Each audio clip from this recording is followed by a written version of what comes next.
So just some opening remarks about where we are with the coronavirus pandemic right now. Well, the virus really is spreading rapidly through different parts of Asia, Africa, Latin America, spreading through the Middle East, spreading still into Russia and countries close to Russia.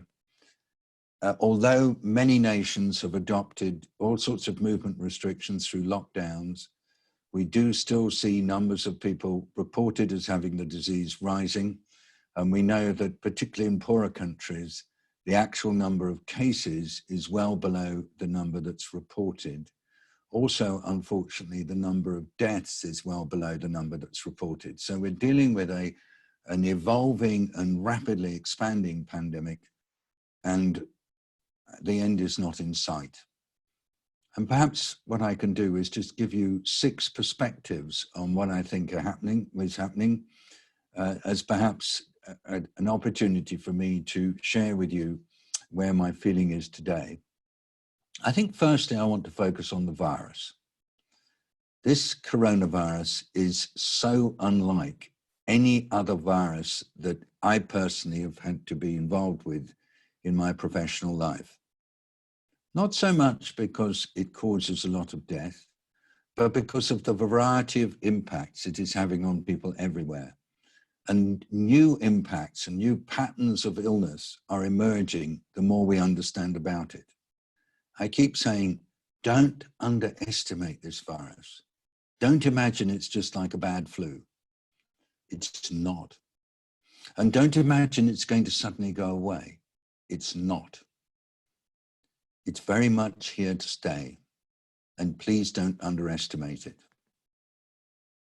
We're seeing that as well as causing real suffering and death, particularly among older people and people with other illnesses, even in middle age and younger people, it causes an illness that really knocks people back. And it knocks them back not just for a few days, but in some cases for many weeks. It affects their ability to concentrate, their ability to work. It affects their ability to get on with others. It may affect their ability to exercise, even for some weeks or months after they've been ill. It's just not a trivial illness. And I have to keep reminding people of that, because I do want people to take it seriously. Now, as humanity, we're going to have to live with this virus as a threat for the foreseeable future.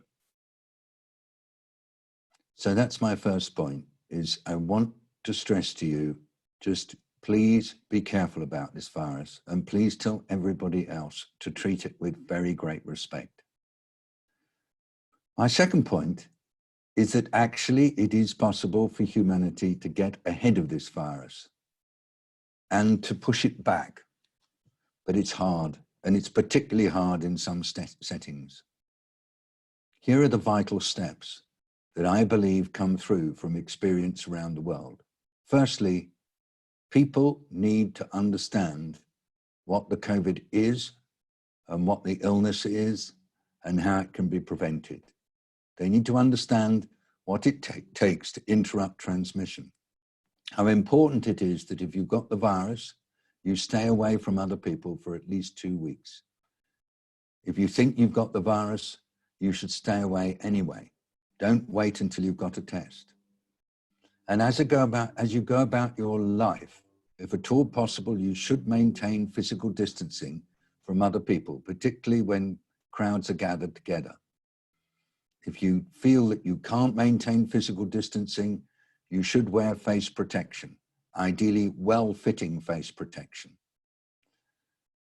You should do what you can to make sure that people who are particularly vulnerable are protected but not isolated. Try not to use the term social distancing, use the term physical distancing, but refer to physical distancing with social inclusion. Make sure you practice good hygiene. Cough into the crook of your elbow, and try to ensure that everybody concerned knows what they can do to get on top of this virus. Do everything you can to encourage governments to establish good community-based public health services, services that cover everybody, services that enable people to be looked after and protected. So many countries in recent years have cut down their investment in public health and have put whatever cash they can into hospitals. Advocate for public health at community level.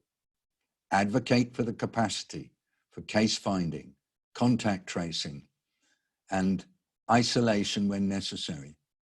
But make sure it's done well so that people don't feel that if they're put into isolation, they're being put into some kind of entrapment or imprisonment even.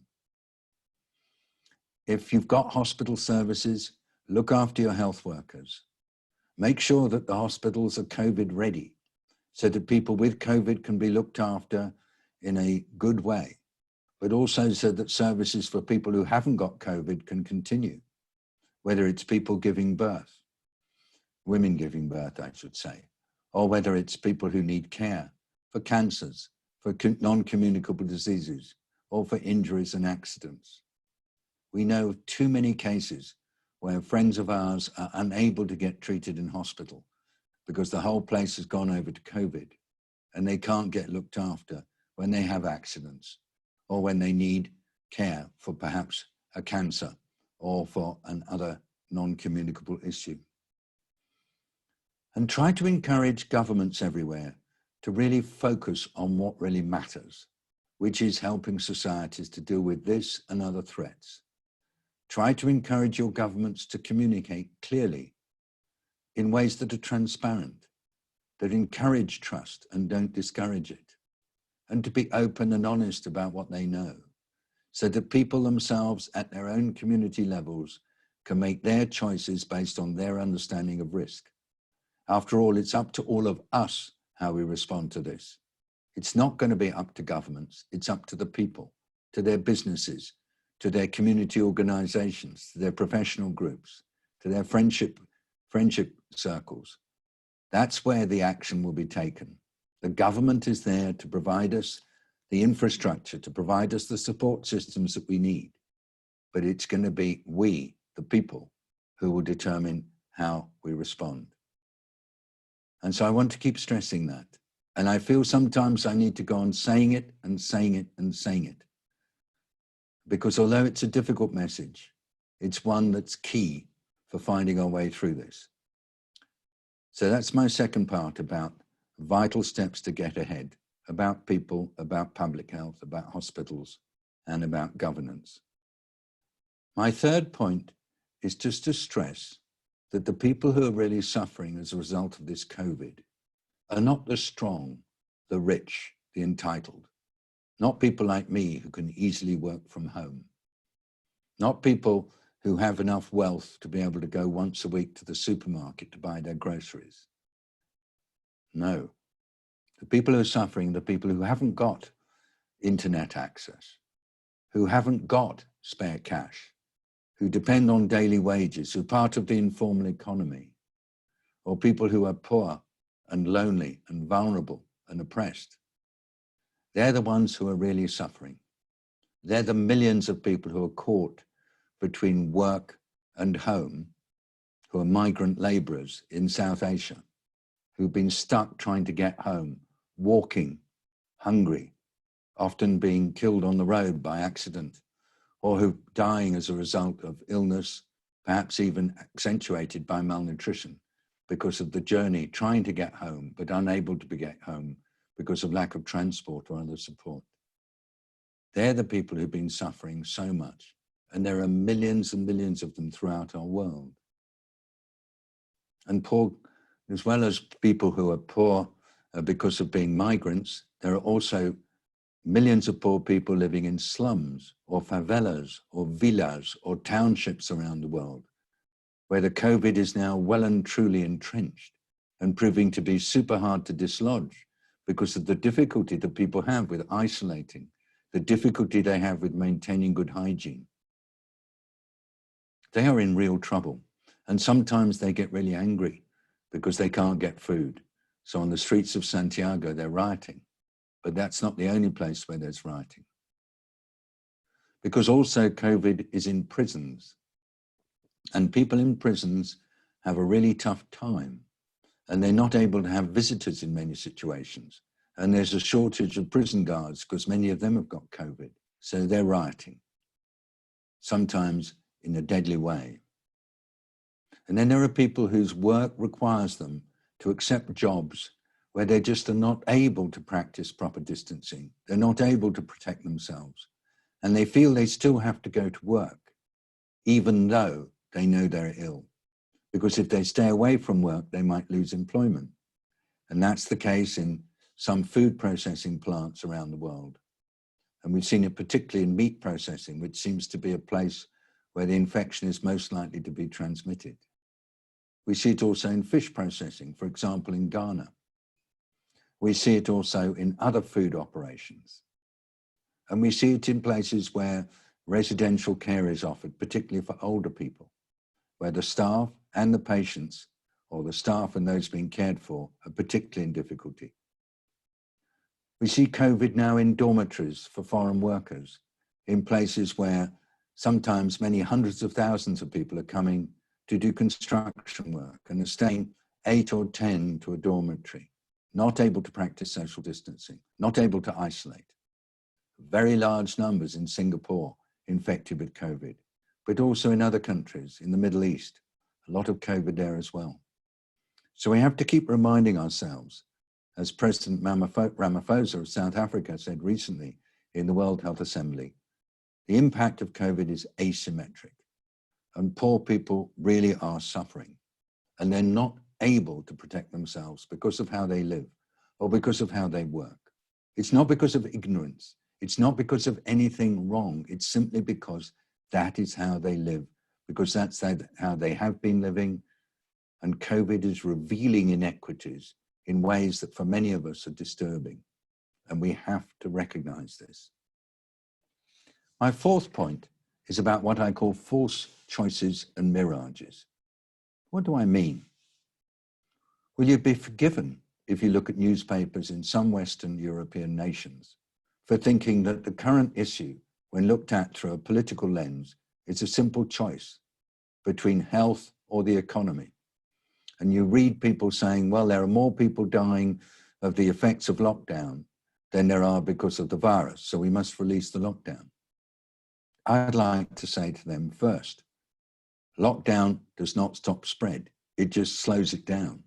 You can stop spread by strengthening public health services in the community and having the capacity to interrupt transmission.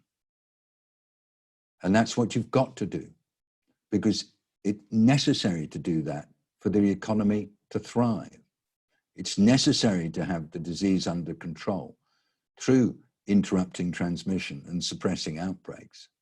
If you want to start having travel between your country and another country, because countries are going to look at each other's strategies. They will twin and form bubbles if they believe that public health is being given proper attention. Then travel can resume, then the economy can resume.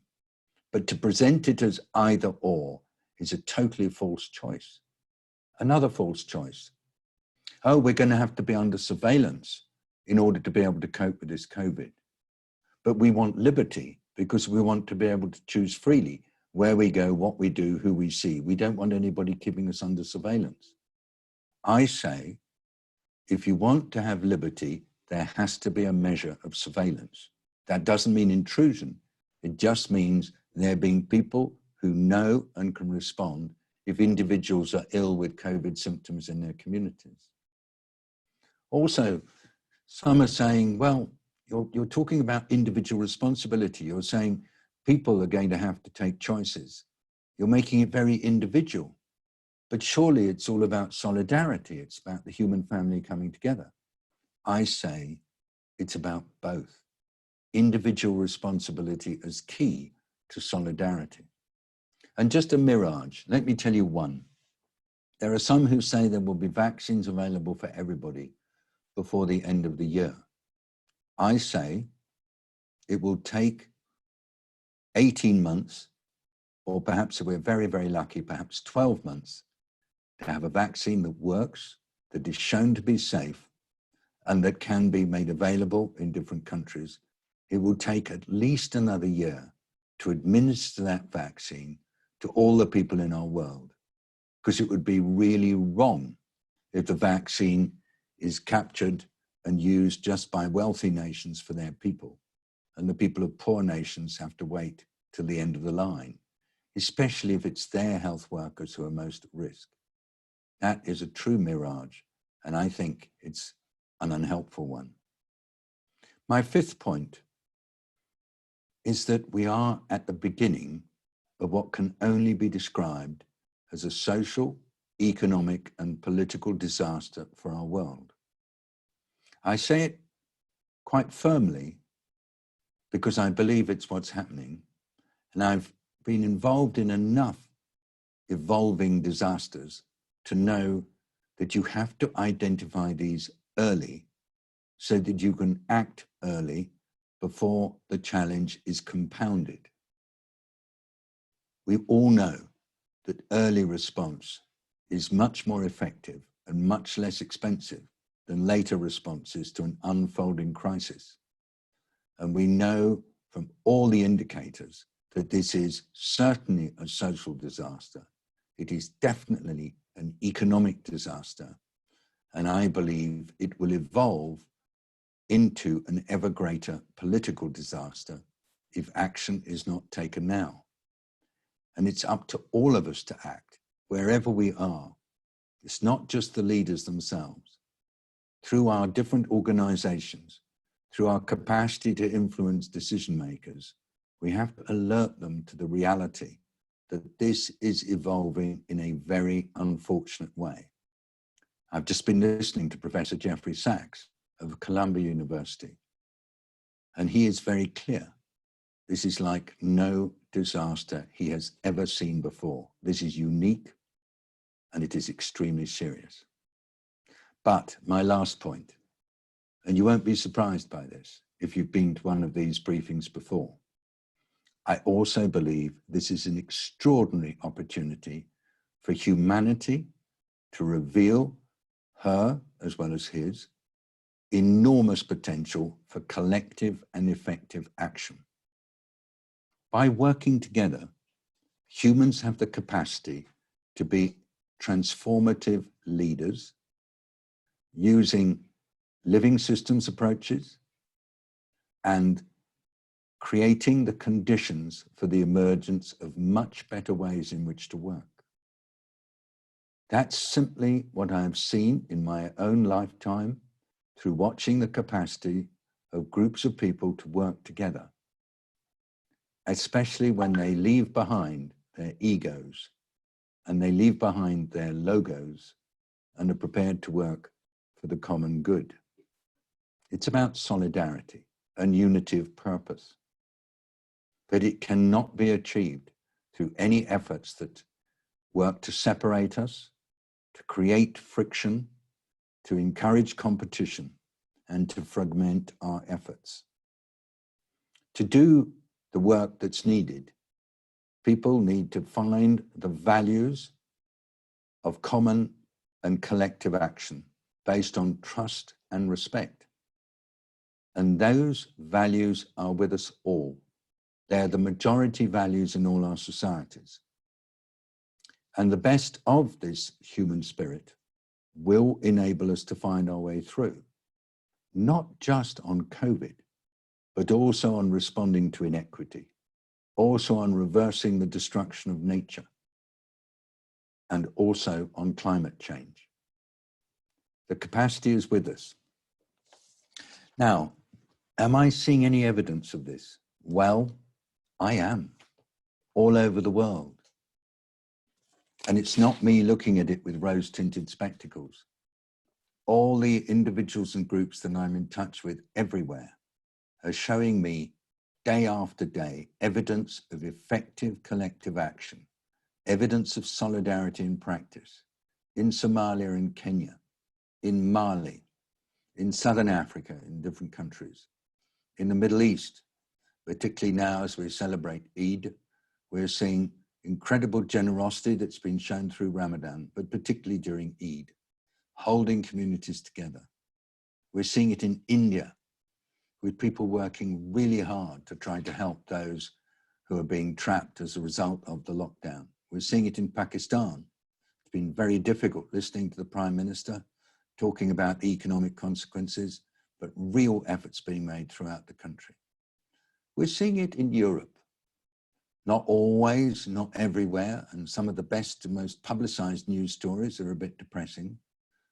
But just when you listen to what people are doing in the health service and in residential care and in situations where there's poverty in the UK and in France and Spain and Italy, Netherlands, Denmark, Belgium, numerous examples of real and beautiful solidarity.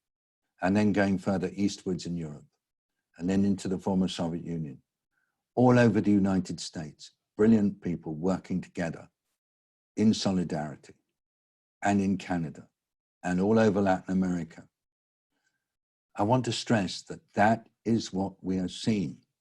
A relatively small number of people with a small number of followers are obviously being divisive, but it's really their divisive behavior that shows us the strength of working together.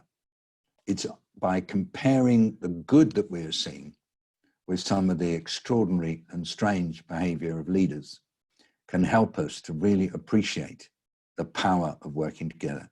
Just look at New Zealand and the success of that brilliant leader, Jacinda Ardern, in bringing her country through.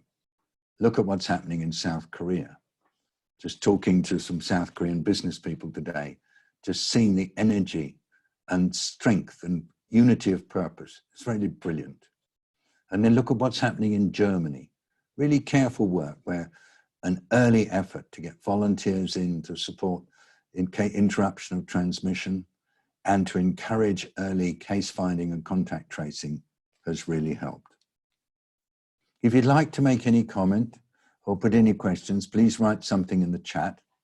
I see there are a few entries in there. I can't read them because I have to keep looking at that light at the top. And I'm looking at all of you, and that's important to me today. This is a particular briefing where I really am keen to stress the importance of solidarity and working together. And I'm more and more convinced that there's something that all of us need to do as we're trying to find our way through this and make sense of it.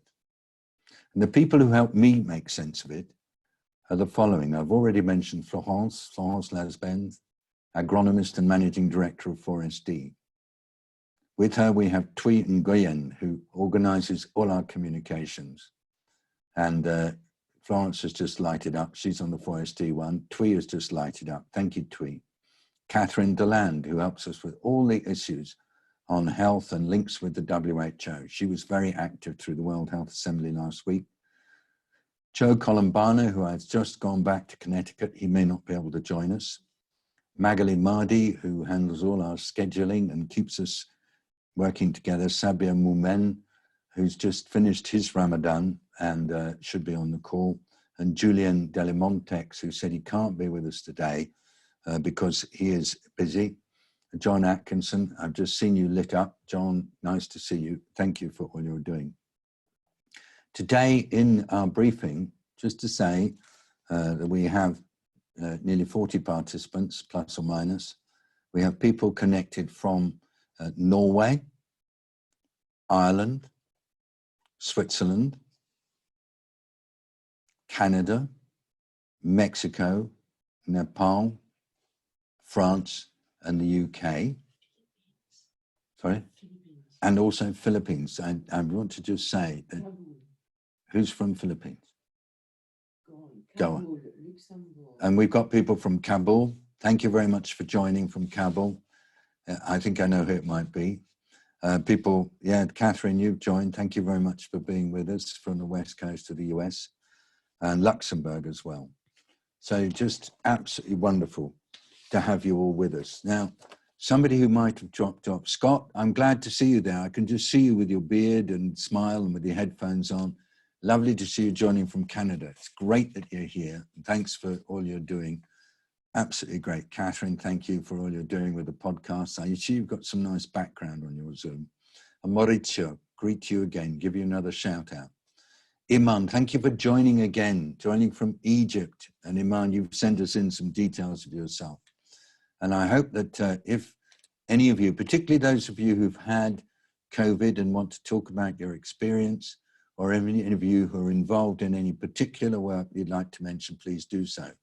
And Peter Scott Bowden, I just saw you light up. I know that you're in Kabul. You've just gone to work for the World Food Programme in Kabul. I was reading some of the challenges in Kabul earlier today.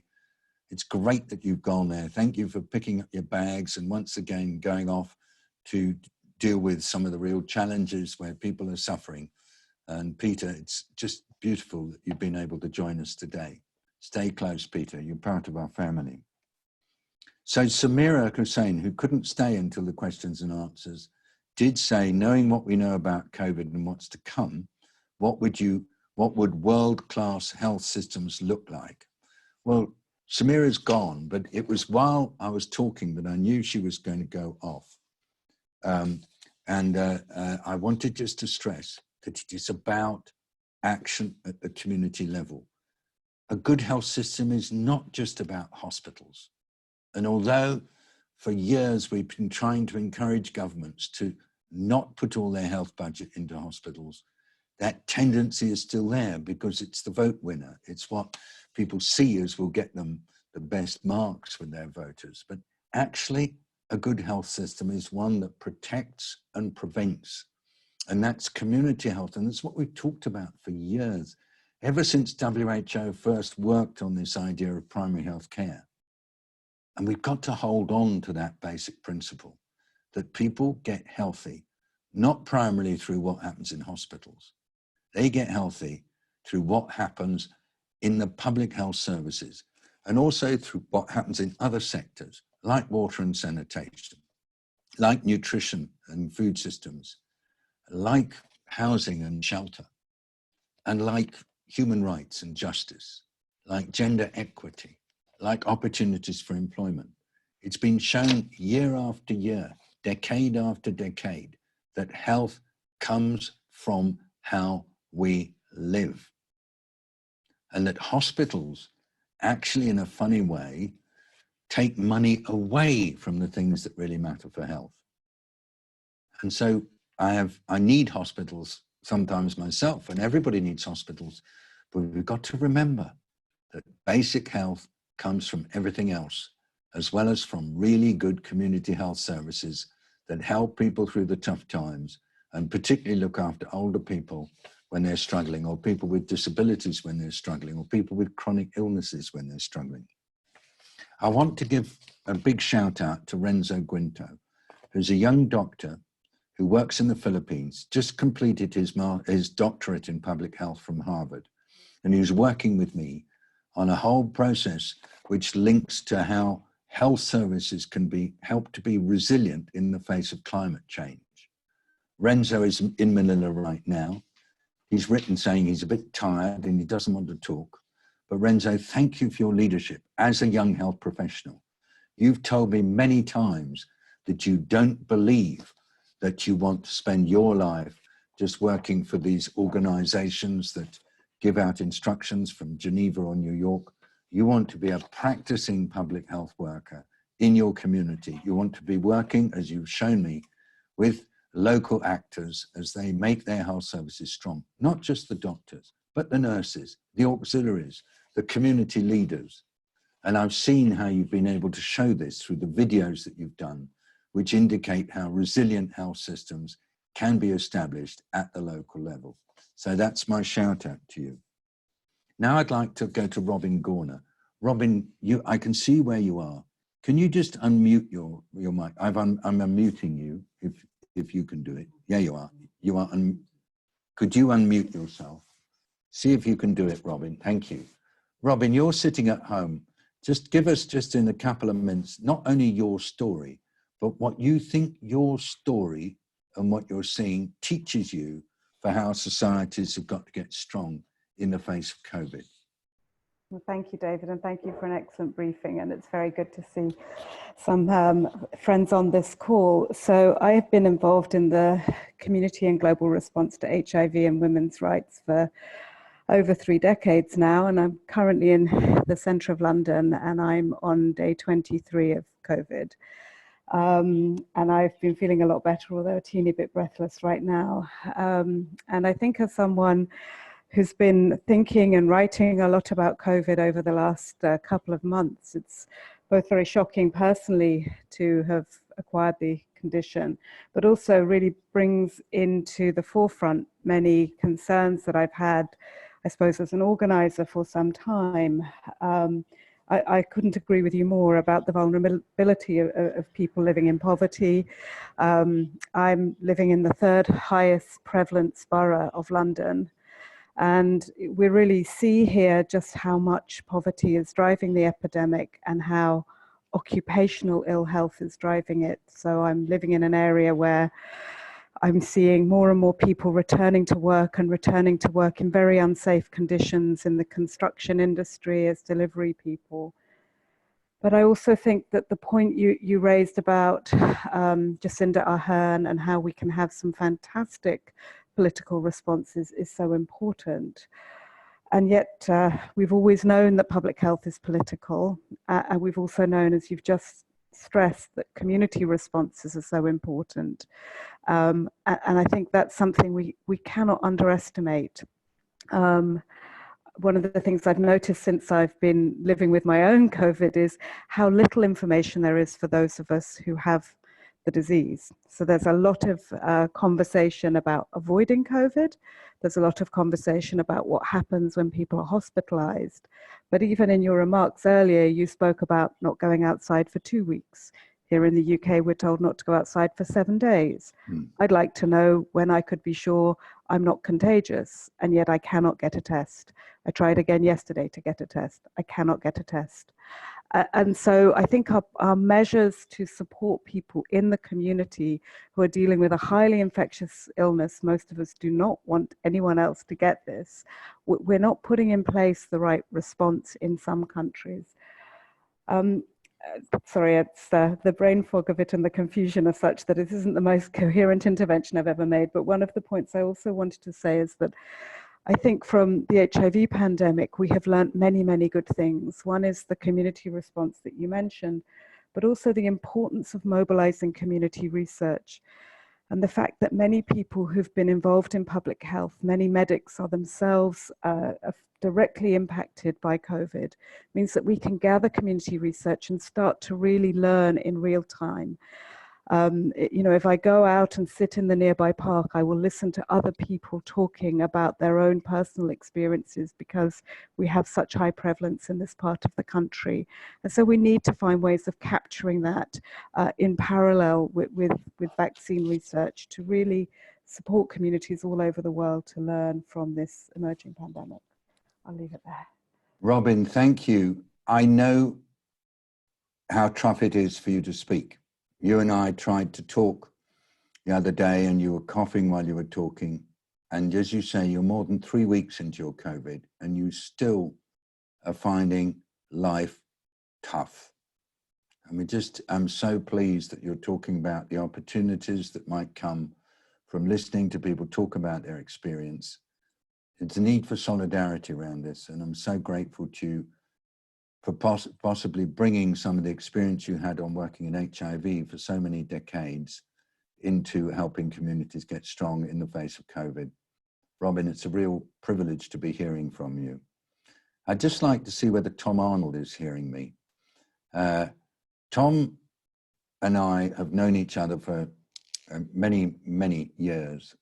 He's really one of the most superb agriculture and food systems commentators I know. He's an economist who's worked in agriculture for many years. He's led various initiatives in Ireland on food and agriculture. He's just moderated a seminar in Ireland on COVID and food and hunger. And Tom, do you want to just say a couple of words about what you're seeing? Not necessarily from an Irish perspective, I'd be delighted to hear from that because I'm so pleased with what Ireland is doing at the moment. Yeah. And you know I've been talking. Well, thank you very much, David. But on your other stuff. Can you hear me? Yeah, very clearly. Yeah, okay. Well, we had a session. It was a concern worldwide webinar this morning, and it was really talking about the impact of COVID in its many different forms, but ultimately affecting hunger and nutrition. And we had some very good interventions. The one I think that struck me most was towards the end of his intervention, Lawrence Haddad, having gone through a lot of the practical things that he felt were necessary to deal with the challenge, indeed, in terms of keeping food systems, food chains working, and so on, thinking to the future to try to make sure that farmers plant their crops and so on. But the real risk that this could have a significant impact ultimately on early childhood nutrition and the long-term implications of that. And he spoke again about, the 1,000 days. And, it's about 10 years now since the whole, or more, where we began to understand the real importance of proper nutrition during the first 1,000 days. And this widespread shock that is now hitting the countries all over the world has the possibility of pushing up the number of hungry children, but with really long-term consequences that that we've been all working towards mitigating over the last decade and more, David. So that's for me one of the key messages from this morning. I mean, the other thing is the vulnerability, particularly for the urban poor, how difficult they are finding it. People who normally have to go out to work to earn a living, to earn money to eat, and that capacity has been compromised in many cases. So they were the couple of the things, David, that I took from this morning's meeting, and there's 2 more webinars over the next 2 weeks in that same series, and I think they're well worth watching if anyone would be interested. It's Concern Worldwide's website. Tom, thank you very much indeed. I have a real anxiety that the challenge of malnutrition in small children is not going to be understood until 5 years' time. But by drawing it to the attention of policymakers now, this can have a huge impact in preventing that malnutrition through allowing it to be brought front and center of mind while people are thinking. Without this kind of work that you've just done, that'll be very hard. So I hope that there was many people listening to what happened in the seminar in relation to the first point. Secondly, so important, isn't it, that we must not forget that in Britain, in France, in Spain and Italy, in the United States, there are very poor people who are hurting, and they're super hurting, but just because their usual coping mechanisms are just dented by what's happened, and it's just going to push them over an edge. We don't know what the edge will be, but it's making life really, really tough. And this is super important for policy. Thank you very much, Tom. Thank you for being here. It's lovely to see you smile. Tom, if you want to say anything else, just wave your hand and so on. I mean, is there any last word you want to say? Because you No, I just think I'm very happy that you're continuing these webinars, David. I've missed them in the last few weeks, but I'm back, and of course, one of your major fans. So thank you, sir. Thank you very much indeed, Tom. And just a quickie, Peter Scott Bowden, I see you're here. You're representing the World Food Programme, or part of the team in the World Food Programme in Afghanistan. You must be seeing some of this firsthand. Peter, if you do want to say anything, just unmute and grab my attention. But just at the moment, I'm assuming that possibly it's quite close to the end of the day. Let me just do a couple of quick things that you've sent in, and then we can, when I get to your points you've raised, I might ask you to unmute and just say what it was that you said. Flo is saying to me, be careful because we'll run out of time. The publication of the Global Nutrition Report reminded us of the deaths caused by poor nutrition. How does the COVID pandemic alter the way in which we approach the problems of nutrition? This is a question from Richard Longhurst of the Institute of Development Studies in the UK. I mean, as I hope that exchange with Tom Arnold just showed as a result of the seminar he just had in Ireland, it is super important that people understand that COVID reveals the frailties in the systems that are necessary for ensuring good nutrition, and therefore we have to incorporate nutrition thinking into responding to COVID, just as we need to incorporate poverty thinking, human rights thinking, and indeed thinking around gender and vulnerabilities of women, particularly in relation to violence of various forms. We've got to just bring these into our COVID work. Richard, thank you for making that point. I hope you're well. Sarah Phillips, question 3. I've seen some conference-style events advertising in the UK and other countries suggesting they be running a large event with physical distancing observed. Does this seem realistic or possible? Sarah, thank you. This gives me a chance to make a point that John and I were developing over the weekend when we were asked to comment on people going to beaches in the UK. What did we think about it? And the answer is, the event organisers might be able to organise an event which is safe for their participants with physical distancing observed. And yes, in theory, that's possible. But remember, the people who come to these events are also going to the toilet, where there might be somebody in attendance cleaning the toilet. They're also going to the cloakroom. Perhaps they're checking their bag at the cloakroom. If they're driving their car, they might be leaving their car in a car park and paying the car park attendant. There are people who serve us when we're doing our travel, when we're doing our conferences, who might have to be in contact with any number of us and not able to practice the physical distancing. They're the ones that we need to be worried about. We might be able to keep safe, but we might have early COVID and not be keeping them safe.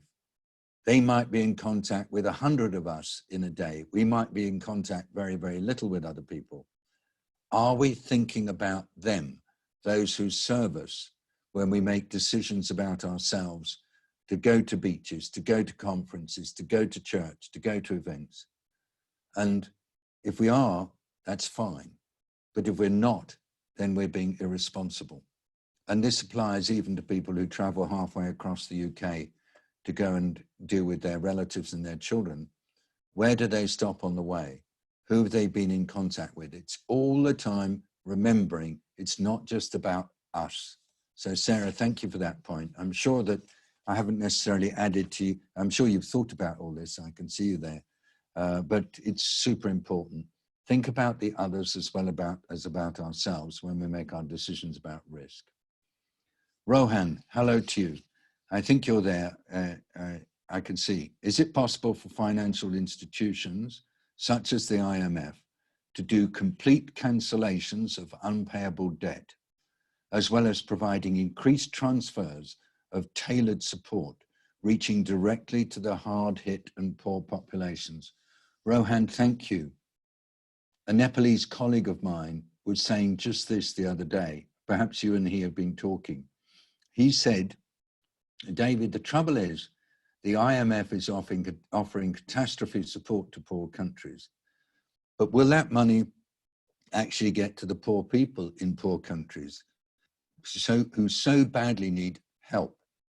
Just the equivalent of a few dollars of cash support can be immensely helpful to poor people when they're short of funding. And yet there's a big worry that these transfers coming from the IMF and other large institutions get stuck, perhaps in the national government bank accounts, and don't get pushed through to support for poor people. I mean, my reaction to that is that if it was me, I would use some of this IMF support money to give to NGOs who've got a proven track record of getting to support to poor people, or to go to the World Food Programme that's got a proven track record of moving money, cash transfers to poor people, because of all that we know about the importance of cash, small amounts of cash, whether it's electronic cash or whether it's hard cash, for ensuring that poor people are not pushed further into destitution as a result of this. Thank you very much indeed, Rohan, for making this point. And I think all of us need to just keep making that basic point, that when time is tough for poor people, the thing that's most useful to them is a relatively small cash transfer.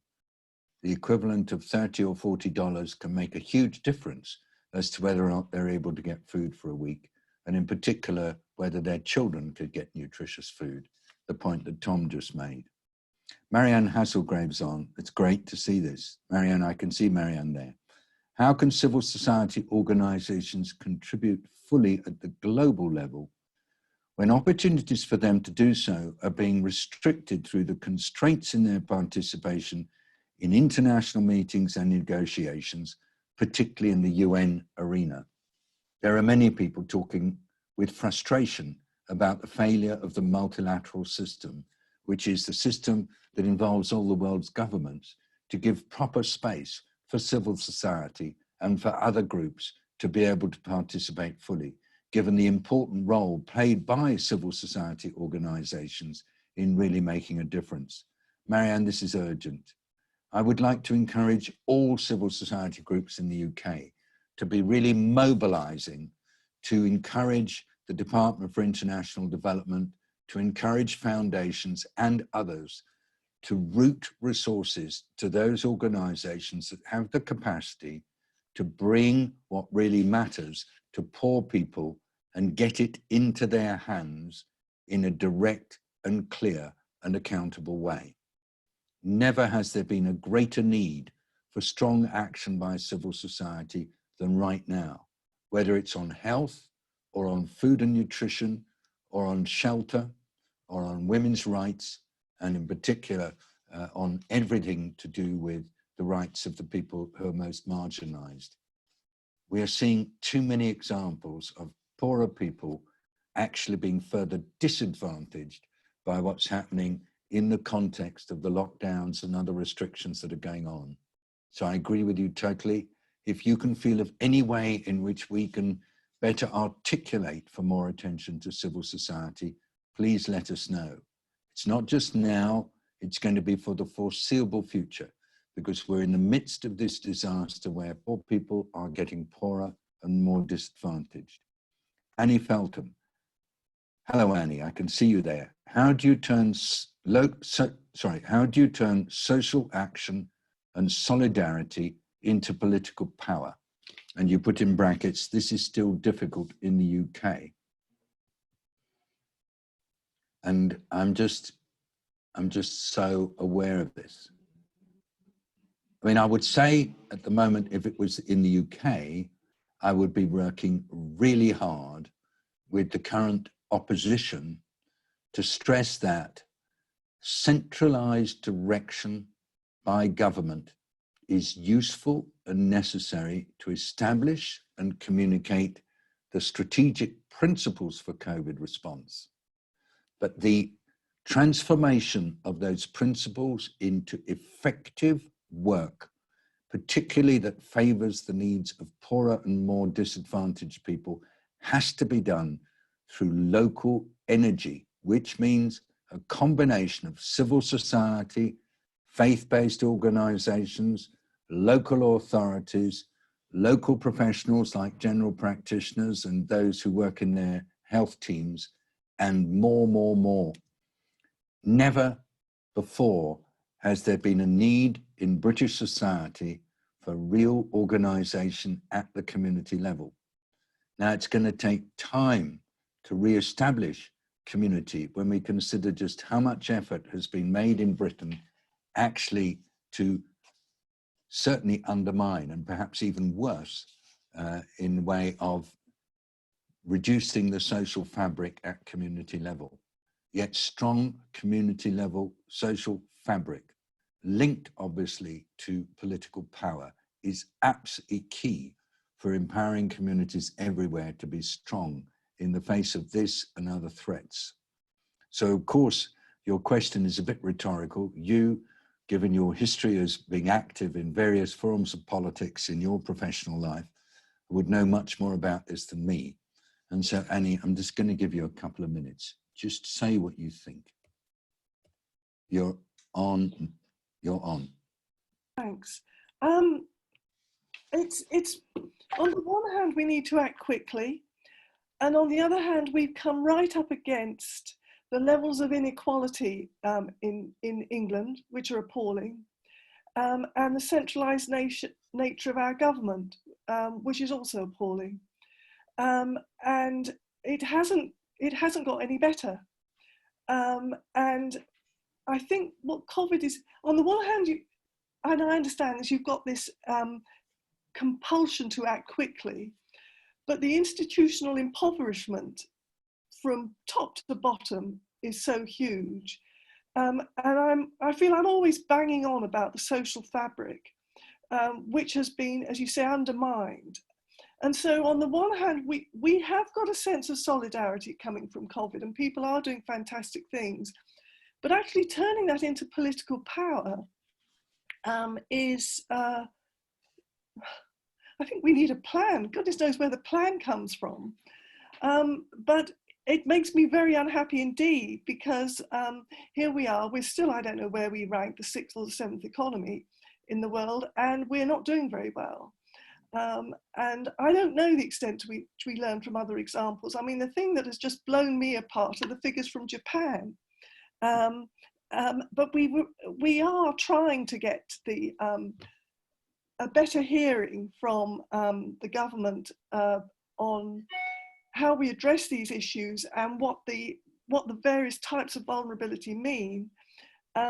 These aren't yet being turned into sensible policies. I do apologise, I'm sounding very political here, but it is out of frustration more than anything else. Thank you. Then I'm going to ask you if I can stop you at that point, because then I'll bring you into the next one as well, because absolutely no harm in saying what you want to say, but I'm going to stop you if you don't mind, so I can move on. Okay, thank you. Thank you for the opportunity. Thank you. I go now to Maurizio Calderon. Greetings to you, Maurizio. It's nice to see you. Where are you, Maurizio? Right now at home in Spain. Nice to see you, Maurizio. Thank you for your... Do you want to just say what it was that you wrote in your note, just in a very short time? Yes, for the last few years with SH4P, we've been working on sustainability of humanitarian action, sustainable humanitarian action model. The projections that we see now tell us that there might be an increase of the number of people in critical scarcity throughout the world that might need humanitarian assistance at any given time, up to 600, 800 million people at a time. Up to now, we have been planning on assisting or giving aid to up to 200 million people a year. Obviously, this is an exponential increase in the number of people that will need humanitarian assistance. So I wanted to ask you about your thoughts about this exponential increase, because obviously it puts into question everything that we've built in the multilateral system and all the mechanisms that both countries and multilateral organizations have been trying to devise in order to respond to humanitarian need. So we are extremely concerned about this. Thank you for the opportunity, David. It's a real pleasure to touch base again with you. Well, it's just wonderful to see you again, looking well. Thank you for joining. Thank you. And of course, when I say that this is a social, economic and political disaster that's evolving in front of our eyes, I mean it. And the consequences will be hundreds of millions of people in need. And the humanitarian system is going to be put to the test like never before. I couldn't agree with you more. And I write to you afterwards because I think the thing we have to do most importantly is just to keep making the point that with disaster comes need. With need, we have to establish response.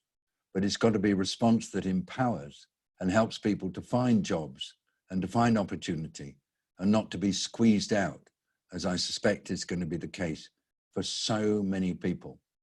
I'm also, I think like you, quite concerned that with the political instability will come vastly increased numbers of migrants. Local migrants, not necessarily migrants to Europe. I'm not focused on that, but I'm focused on what we know is already happening. People are moving in Africa, in Latin America, and of course in Southeast Asia. So I see this as a very big issue. Thank you for highlighting it. And thank you for all you're doing in your work to make sure that this gets attention. That's Maurizio. Wonderful that he's here. Catherine, Catherine Cummingham writes to say Memorial Day in the US, in some places at least, was a bit uncontained, beaches overcrowded, and public events where people just completely disregarded physical distancing. What can we do to bring these people back on track in a way that at the same time recognizes their emotional state? And I suppose, Catherine, my response is saying that we must recognize that people need to get out. I think confining people and not enabling them to get out is a bad idea. I've looked at all the statistics. I had to do it over the last few days. There is a much, much lower risk of transmission when people are out in the open air rather than when they're in confined spaces. And we need to recognize that. We need to be honest with people, but we need to remind them that if they're traveling to the beach, what I said just now matters. They may stop off in a service area, and that's where the contact happens. And we've got to remember that many of the people working in service areas are not there by choice. They're not doing day trips to the beach. They're earning their cash because they need to do the work. And so we have to just ask everybody who's doing this traveling and fun and games, please be mindful of those who serve you, because they may not have the opportunity. And I keep coming back to the figures on London bus drivers. There are just such a lot of people who've died who would drive London buses simply because their occupation put them at risk and they didn't feel they could take time off because they were scared. So thank you, Catherine, for that. Anything you can do and can continue to do through your amazing work of developing film and developing music and other such things to help folk just be responsible. And it really does apply in the United States because you're all getting mixed messages from the boss. And we have to somehow invite American people to actually be responsible, even if some of the role models perhaps are not as responsible as I would like them to be anyway. I mean, that's the case in Britain as well. You know, there are irresponsible role models, and that has an impact on the degree to which people can trust the authorities. And we must be working all the time for governments to be trusted source of guidance so they can then hand over responsibility to people and support them. Vicky Doyle writes, while communities are known for their strength to mobilize and self-organize, we also need well-resourced and robust community health systems. Absolutely, Vicky. Vicky has been working with the team at the Liverpool School of Tropical Medicine. Very good point. Will COVID-19 act as the catalyst to finally get leaders to prioritize community health system strengthening? I sure hope so, Vicky. And you, through your advocacy and the work of Nazim, who you've been working with on the COVID Ready Anthem, actually getting people to understand that health is not a luxury. Health is a necessity for all of us to move forwards. Everybody, it might have been a bit of a somber briefing today. And I suppose it's somber because I am really affected by the enormity of the crisis that is unfolding across the world in front of our eyes. And I'm well aware that we're at the beginning of something that's going to grow much bigger and worse. But I think it's up to us, in whatever role we have, to keep just talking about it, whether it's our friends in our Zoom or chat groups or WhatsApp groups, or our relatives, or people we know who are in positions of authority and power, in business, in local authorities, in civil society. Just keep saying, it's not just a problem in the UK or in the US, it's a global issue. And lots of COVID in Western Europe and the US has a huge impact on the rest of the world because it's seeding into other countries who can't afford to shut their doors to people coming from rich nations. They need the tourists, they need the business, they need the travel, they need the education. So they're not going to shut. But at the same time, that means they're getting more COVID coming in. And we've already seen in different African and Asian and Latin American countries that this is a horrible disease. I smile when I talk because I want to smile, because I think I actually look better when I'm smiling. It doesn't mean I feel good about it, but I do feel good about your potential, and your ability, whatever you do, to be part of the struggle to make sure that humanity comes through this with good marks and not with a sense of total failure and loss. So please keep it up, keep connected, be part of these briefings if you can, and stay linked to us.